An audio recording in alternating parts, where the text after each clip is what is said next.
Merci à tous pour la richesse des apports de cette journée, pour les questions qui ont été soulevées.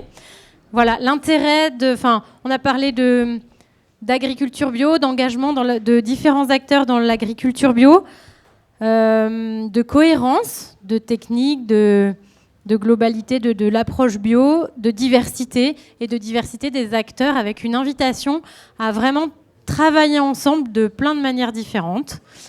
Voilà. Et bien, pour conclure et rebalayer tout ça, je vais donner alors la parole et la vidéo à Jordan, qui a croqué un petit peu chacun des différents temps. Et puis ensuite, ce sera Vincent qui conclura la journée.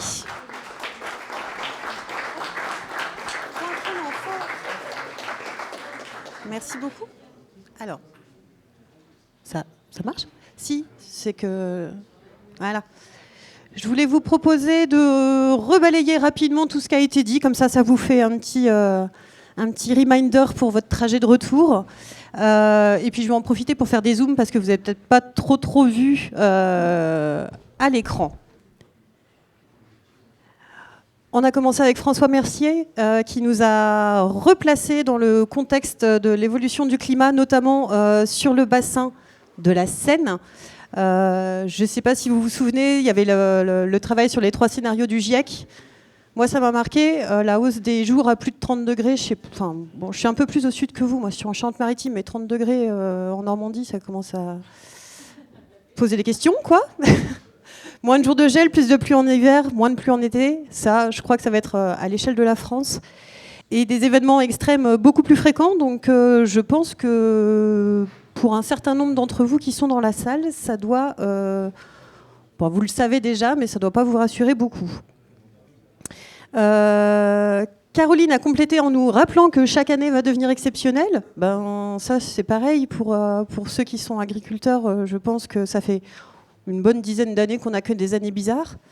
Donc, courage à vous. Les scénarios after qui avaient été développés sur 2050 permettent aussi de voir comment, justement, l'agriculture pourra s'adapter sur le moyen terme, on va dire. 2050, maintenant, c'est du moyen terme pour moi, avec des leviers liés à l'offre.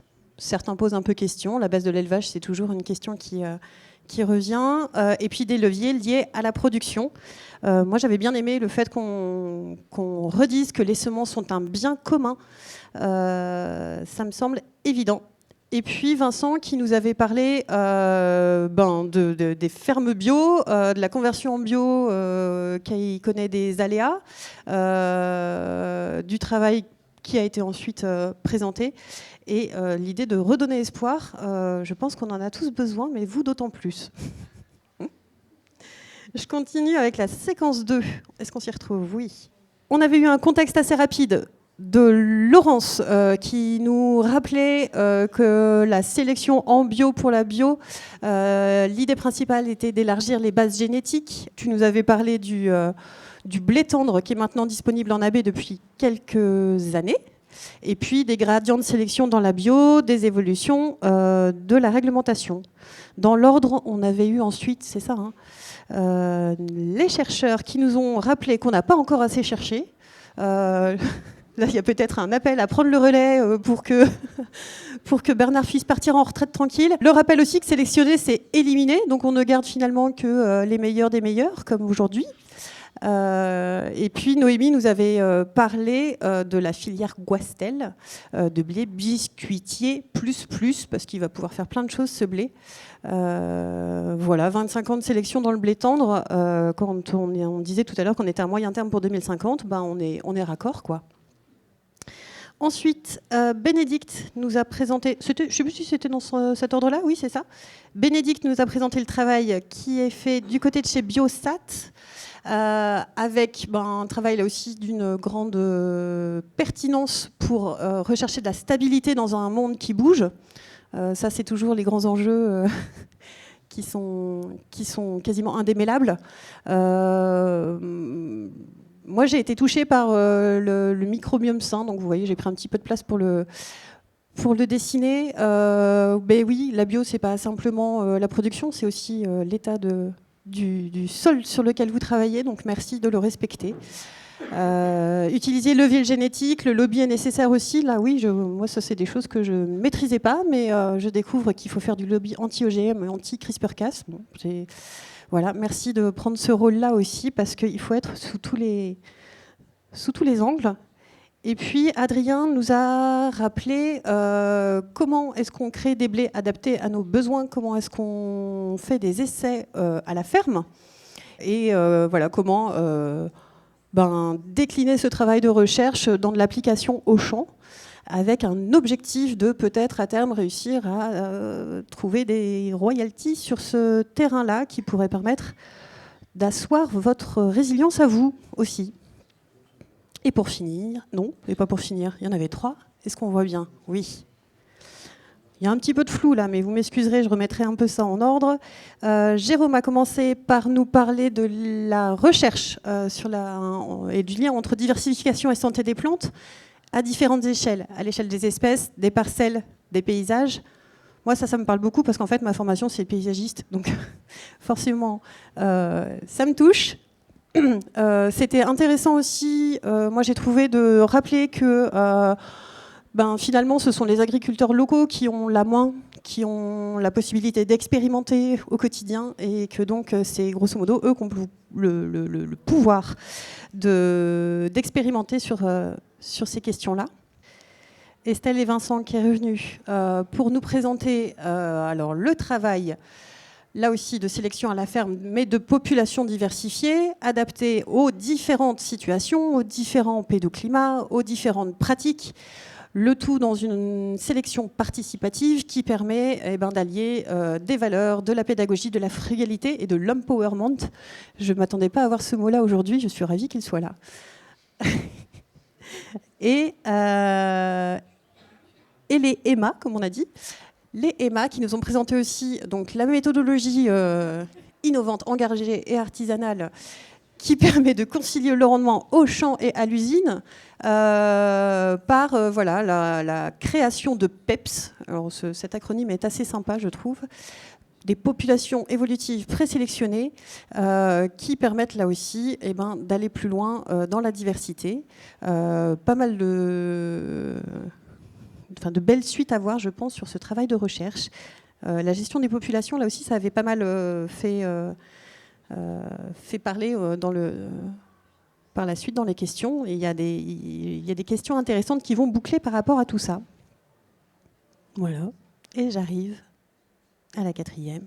Normalement, vous l'avez un petit peu en tête, mais je vous le remets quand même. Emmanuel, qui nous a présenté le travail, là aussi, de comment asseoir le travail des artisans semenciers. C'est un très beau terme, ça, artisan semencier, j'ai trouvé. Lutter contre l'érosion des connaissances, vous voyez mon petit cerveau qui fait la tête, là.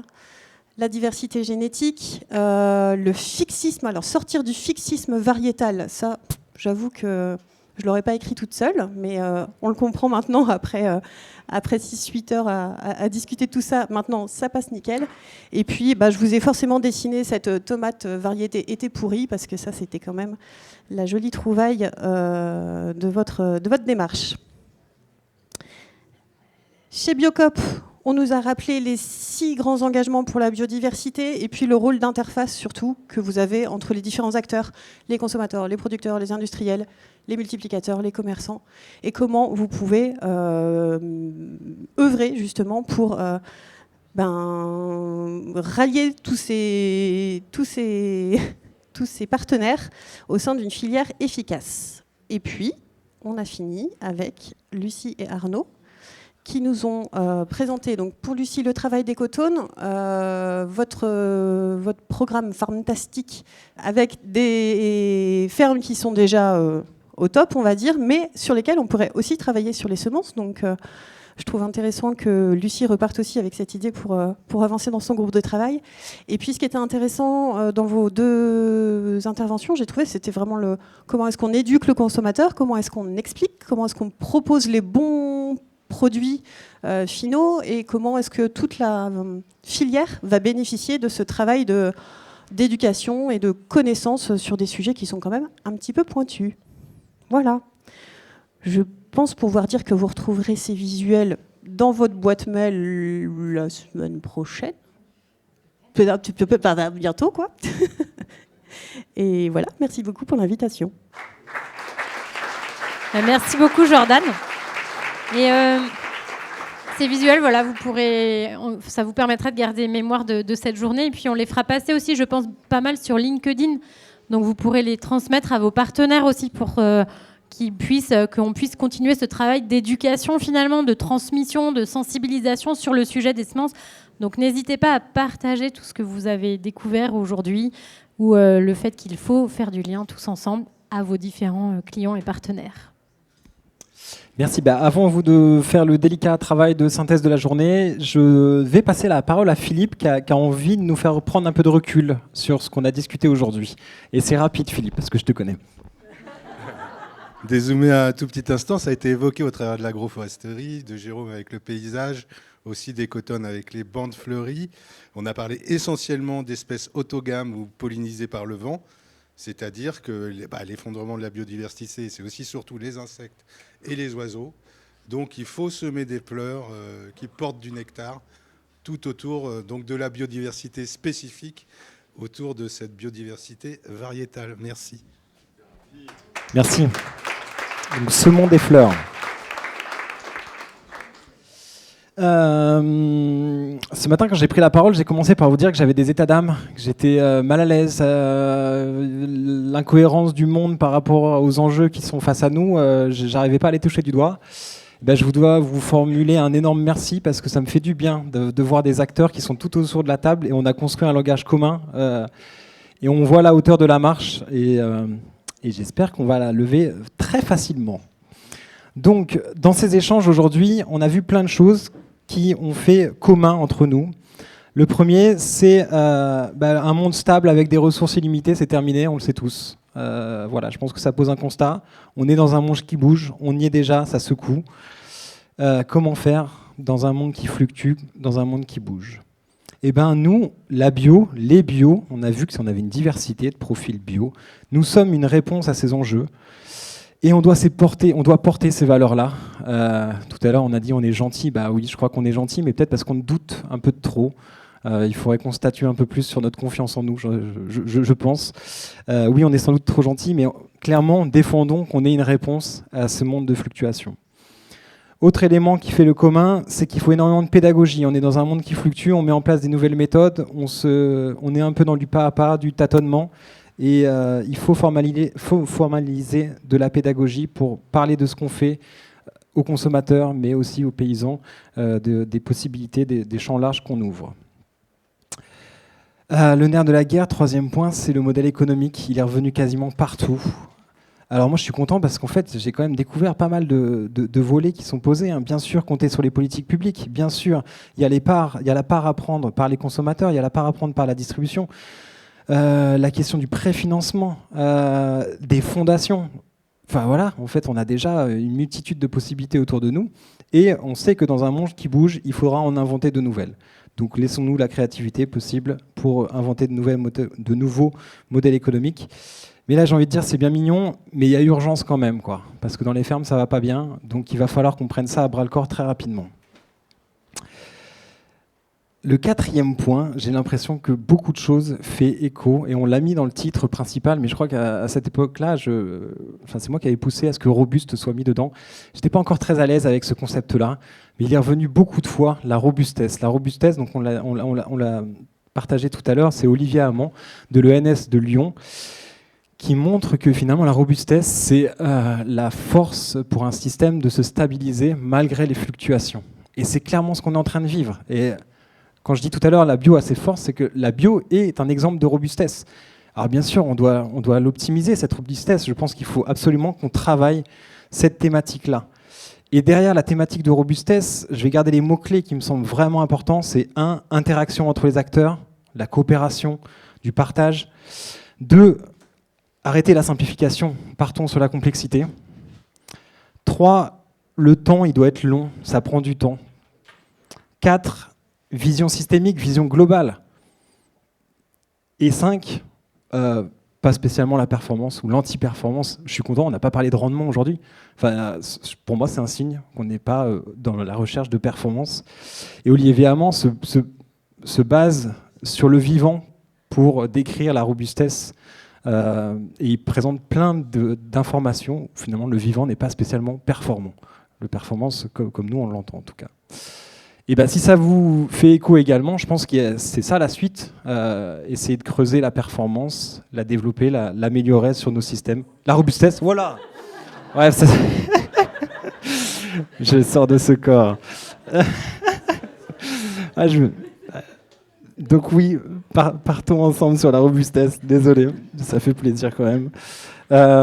Et donc oui, il faut imaginer une suite. Moi, je suis super content. On a mis plein de gens autour de la table. J'ai l'impression qu'il y a plein de motivations, plein de bonnes convictions, plein de valeurs, plein d'envies. Maintenant, il va falloir qu'on passe aussi au sérieux. L'urgence est là. Je pense qu'il faut laisser mûrir aussi nos têtes. Mais il faut qu'on se revoie. Et il faut qu'on travaille. Et il faut qu'on soit encore plus nombreux. Donc voilà un peu le message que je voulais passer, et un grand merci à tous de vous être motivés et d'être venus partager vos valeurs et vos échanges aujourd'hui. Merci à tous.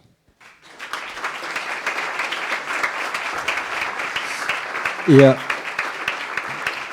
on ne l'a pas présenté, on ne l'a pas dit aujourd'hui, mais un grand merci à Estelle et Laurence pour l'organisation de cette journée. Un grand merci bien sûr à l'Agence de l'eau. Et encore un merci à vous.